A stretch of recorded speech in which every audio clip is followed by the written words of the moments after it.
Hello, my aspiring soft lifers. This past weekend, I celebrated the Lunar New Year with a friend of mine who hosted a little get together at her home, and we made dumplings. It was delicious, and we had some other themed things like lychee martinis, very on theme. Most of the people in attendance are other doctors that work in and around New York City. So naturally, the conversation goes towards medicine.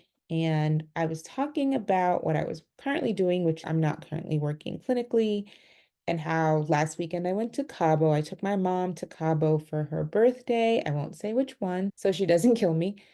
And also because she retired and her official retirement day was last Friday in January. We were talking about Cabo and the fact that there's so many people that live there, mostly old white Americans, and or there's people who are snowbirds.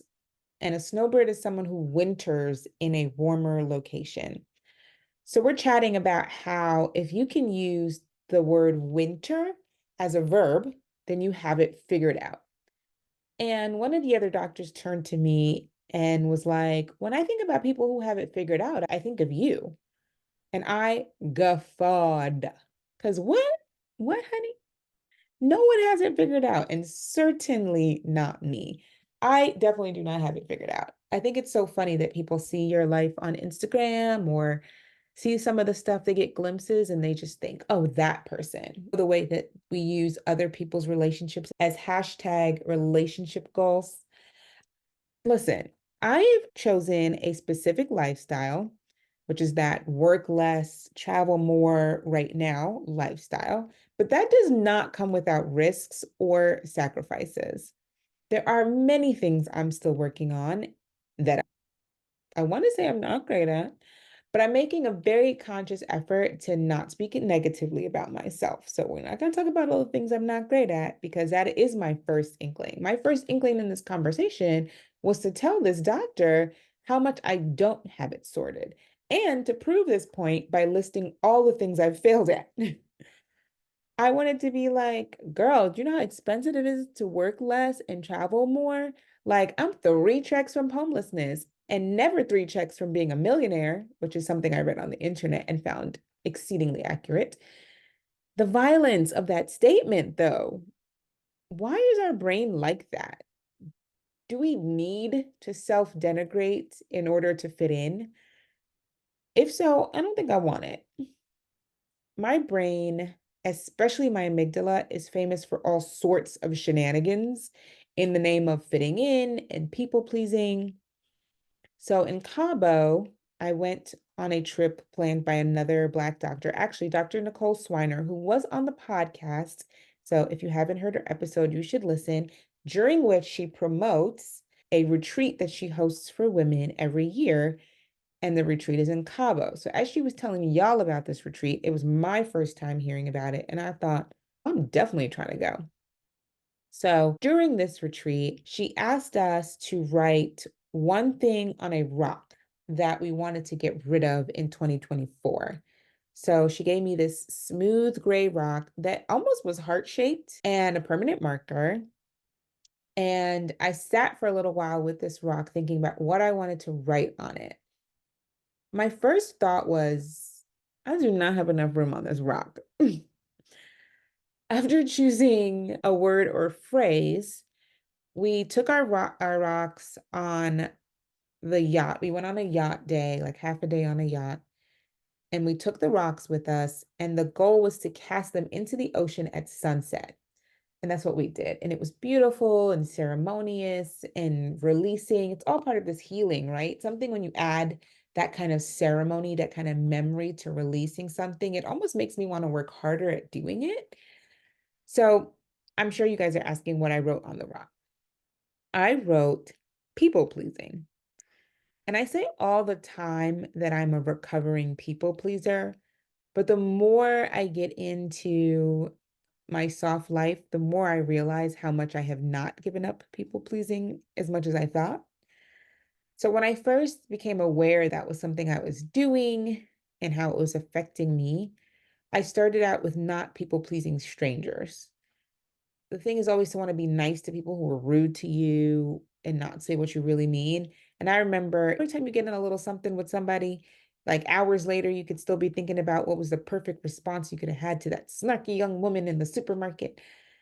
But a lot of my self-preservation mechanisms of my brain jump in, and I always want to seem like the bigger person, very Michelle Obama.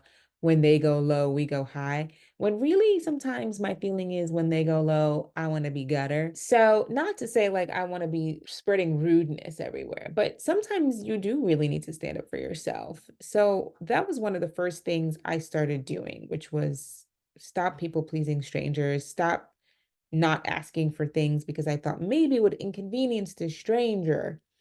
I moved on to lowering my people pleasing at work. And so you guys know I negotiate coach. So learning how to negotiate came out of that because I initially thought that I had to be adversarial in negotiation. So, in order to even approach learning how to negotiate, I had to decide that it was okay to ruffle feathers. When I thought it was all about getting what I wanted or else, that threatening language people often use when they demonstrate negotiation tactics, that hardball negotiation, that's I'm going to walk away if they don't language. In order to even bring myself to the table, because that's what I thought negotiation was, I had to decide that I was done with people pleasing. I then moved on to, and this is more recent, but examining the ways I people please my family, my boyfriend, my friends. Now, there are absolutely cases where I want to people please, where we all want to people please the people we love, right? Because who else? If I'm going to do something solely for the benefit of someone else, it's going to be someone within those groups, right? Family, friends, partners, people that I love. But there are some times in those relationships where I find that I'm doing things that might be detrimental to me. And I really want to stop all that. So as I'm thinking about people pleasing and I'm talking to you guys about it, I want to go over some of the things that I'm giving up, things that I'm working on that are bringing me closer to living a soft life. The more I try to live life on my own terms, the more I realize how much of it is shaped by society and expectations that I've placed on myself, things I've internalized. I talked in the last solo episode about how you can't want the soft life if you don't believe you deserve it. What I was saying, my point was if you don't actually genuinely believe that you deserve to be rich or you deserve to take vacation, you deserve to rest inherently, it's going to be really hard to convince yourself to soft life or even make that move because you're always going to find something to do because you actually value productivity. You actually value things that will trump out resting, relaxation, and self prioritization, especially if you put the needs of everyone else before yourself, your spouse, your kids, your work. You cannot operate or move towards soft life if everybody else is your priority and not you. So I figured that part out, but there's just so many layers to this. This past weekend, probably since about Thursday, I would say I have just been sitting around my house, sitting on the couch. Other than going to this Lunar New Year party, I've been lounging. And I realized in my head to myself, I didn't feel good about it. I was calling it unproductive. I wasn't saying to myself, oh my gosh, what an honor it is that you are truly taking care of yourself. Oh, how restful it is to spend several days relaxing. My brain was saying, ugh, you're being so lazy. You're procrastinating. You've got things to do. You're really being unproductive. And it was a lot of negative self talk. When you're listening to your thoughts, pay attention to all the words that come after I am. So I am lazy. I'm procrastinating. I'm unproductive. I'm not lazy. If I really look at the fact that I am trying to create a whole new lifestyle, running a business, running this podcast, doing all the things, right? That's not lazy. And the fact that I confer sitting still as laziness is harmful to my body and harmful to my brain because you really do need to rest and relax in order to even be creative. Honestly, I think I never learned to rest, idle hands and all that. If you guys don't know the full phrase, it's idle hands are the devil's playground. Something that's said often, I think, especially in Caribbean households, probably in Black households. And it's surprising that these little quotes are there that infiltrate our minds and we play on replay. And those things are dictating how we see ourselves and how we treat ourselves. These are quotes that are passed down from generations. I'm sure it's something that my mom said to me, or an aunt, or some other family member. But if you look at the origins of these kinds of things, they're produced from slavery, they're produced from supremacy, and they're embedded in us to make us feel useful only in service to others or in service to just being busy. Doesn't that piss you off a little bit? It pisses me off a little bit. The idea that I'm perpetuating tenets of slavery and supremacy in my daily life.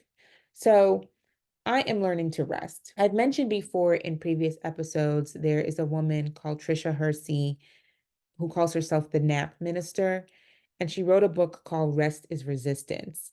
Funny enough, on this trip to Cabo, the host brought along a card deck from Trisha Hersey. She has a card deck that's the Rest is Resistance, and each card says things like rest is not earned. And it's just these like motivational quotes, just little tenets to integrate into your brain. And I think it's just an excellent way to reprogram some of these unhelpful thoughts like idle hands. I think also as I'm learning to rest, I realize it's so much like meditation. When you're learning how to meditate, you set yourself up in a comfortable spot, in loose, comfortable clothing. Sometimes you want a specific room in your house, you're burning candles or incense. Maybe you have on some soft music that's just instrumental because you really want to be focused and not distracted. You want to relax your whole body. Maybe you're doing some breath work with it. And then here comes your mind off to the races. And at some point during this meditation, you catch yourself in a mind spiral, as my mine is a mind spiral. I don't know about you guys, but my amygdala, which is the part of the brain that these things are derived from, is a professional catastrophizer. And that's what she loves to do when all is quiet. When I'm resting, that's when I hear the most negative, intrusive thoughts. That's when my brain creates these stressful scenarios that I think about and spend time trying to figure out how I would survive. What if this thing happens? Oh my gosh, that would be so devastating. And I literally am thinking that during resting and meditating. It's really funny how the brain works. It's a neurological function that your brain comes up with these thoughts. The goal being to create enough anxiety to spur you into action. Because if you are uncomfortable, which is what anxiety makes you feel, then you're going to move towards something that releases you from the discomfort. It's how you motivate yourself when you don't feel motivated. I see this so often in myself. I see it in my clients. I see it just in the general conversation that I have with others, people who are mean to themselves as forms of motivation. You're telling yourself, get it together, snap out of it, put on your big girl panties. What's wrong with you? Don't cry. I remember I used to sometimes when I thought I was being lazy, the same thing, like when I was resting for what I felt was too long or not being productive. I used to say my name to myself the way that my mom used to call my name when I was either in trouble or caught doing something I wasn't supposed to be doing. That's how I would say my name to myself. It was enough to trigger the stress response that spurned me into action. We literally yell at ourselves in our own brain. And it's in a way that we would never talk to someone else. Imagine if someone were to speak to you that way.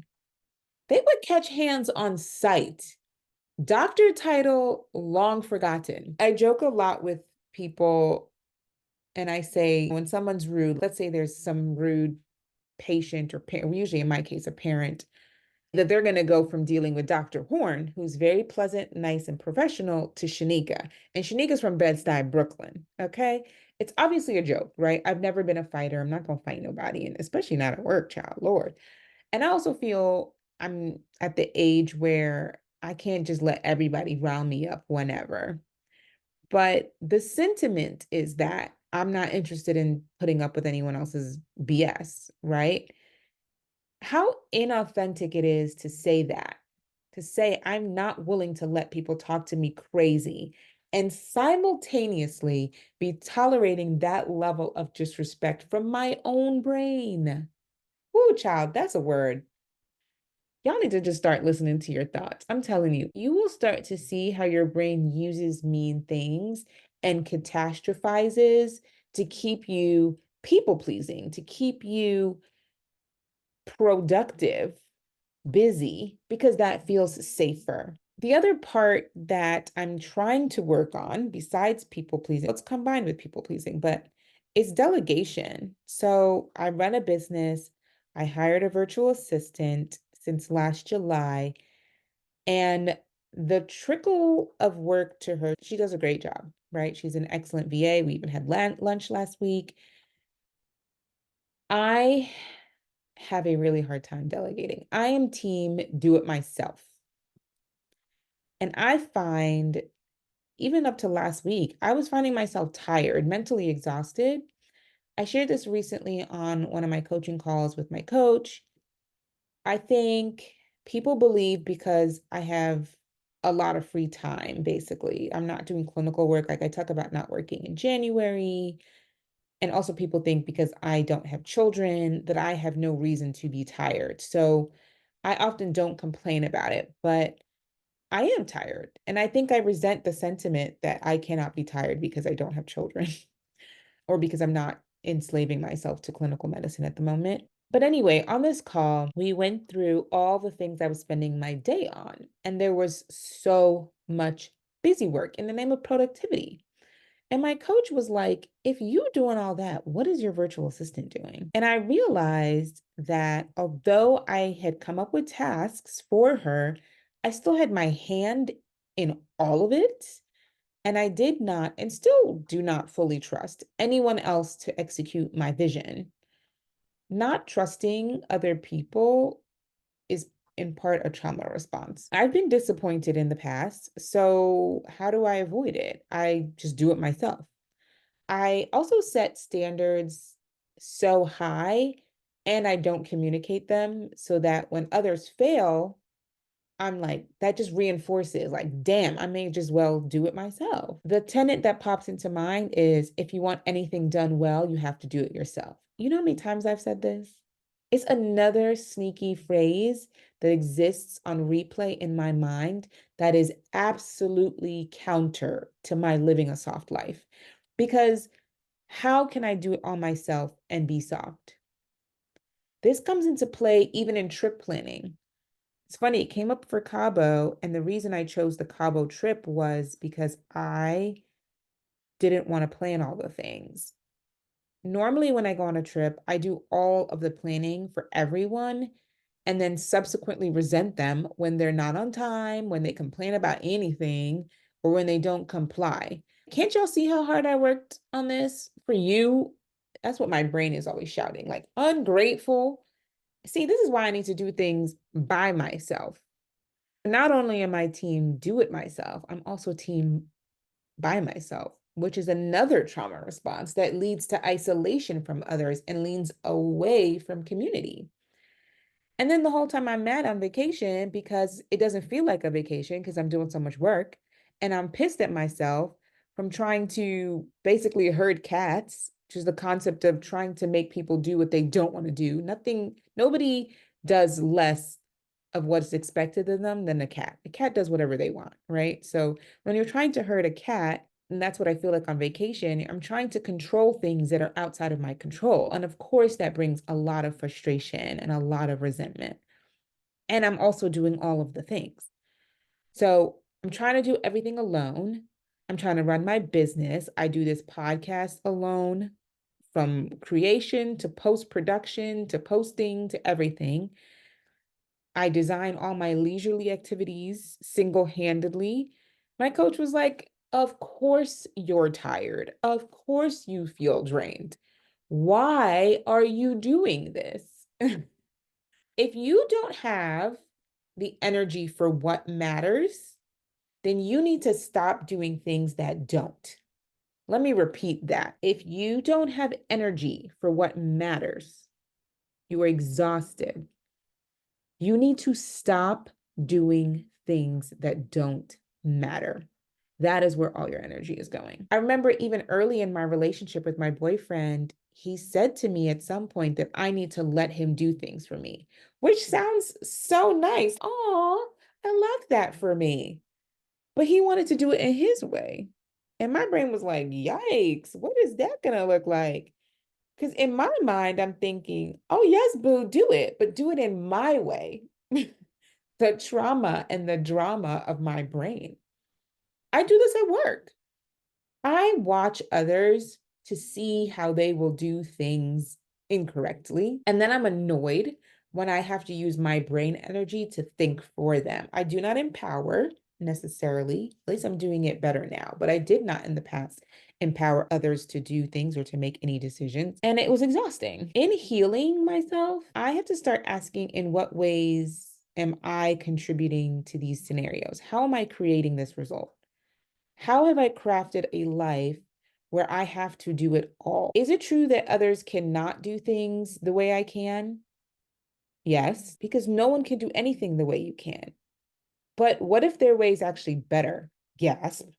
It's not even a possibility I entertain, because in my mind, it would require me to release that my way wasn't the best, and then also give up the external validation of doing for others and getting praised for it, while simultaneously downplaying how hard it is for me to get everything done. Someone gives you that compliment and you're like, oh, it's just nothing. It's just something I threw together. Or you're like, yeah, it's fine. It's not that big of a deal. Knowing good and it is a big deal. And if they didn't recognize or acknowledge the fact that you spent that time and worked on it, you would be downright pissed.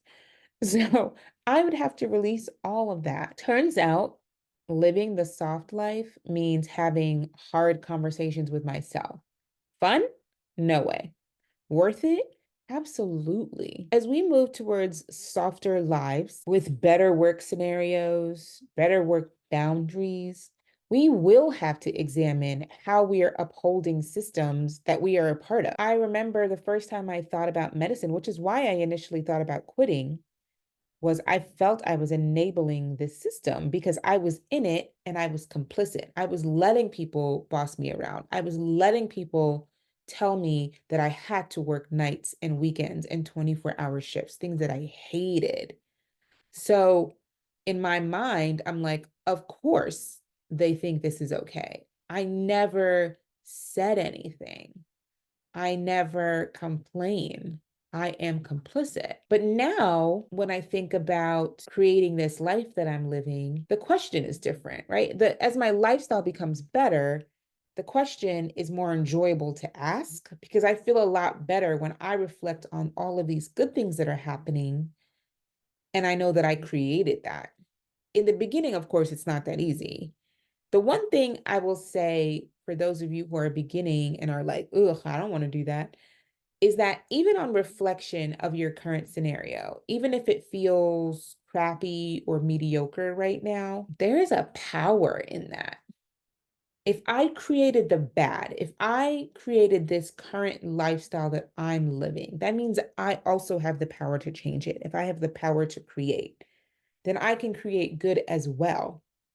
So when you see me on these social media streets, honey, just know that there is work being done behind the scenes to create this and to grow from it. One of the things that I notice is coming up is that people think that I am rich. No, man, I spend money like a drug dealer. It's how I can basically afford my lifestyle, and afford travel means that there's also things that I'm not doing. which are things I'm working on because the goal, of course, is everyone must be so fiscally responsible. And that's just one of the things that I'm working on. Pay attention to how you're comparing yourself to the life of others. No one has it figured out, and that's okay. That's not a problem. The whole time you're living and growing, we are all working and figuring things out. That's okay. That means that things are getting better. So as you move towards your soft life, just know that everything is improving. It's all for basically the means justifies the ends. It's all for the greater good. So I will leave you there. I hope that this triggers some thought processes for you. I hope that you see how this is directly related to negotiation, right? Because you can only ask for what you deserve. You will only feel convicted if you have decided that the lifestyle you're trying to build is one that you truly are worthy of, which you, of course you are, but it's up to you to make that shift. And how you make that shift, I can't tell you on this podcast because that's what I spend time coaching my clients on. It's more than a one-liner. So anyway, happy Valentine's Day tomorrow. And I know Valentine's Day is very commercial. It's also outwardly focused on romantic relationships, or Galentine's being focused on friendships. I really want you to think about what it means to be your own love this year, what it means to live a soft life. Have a good week.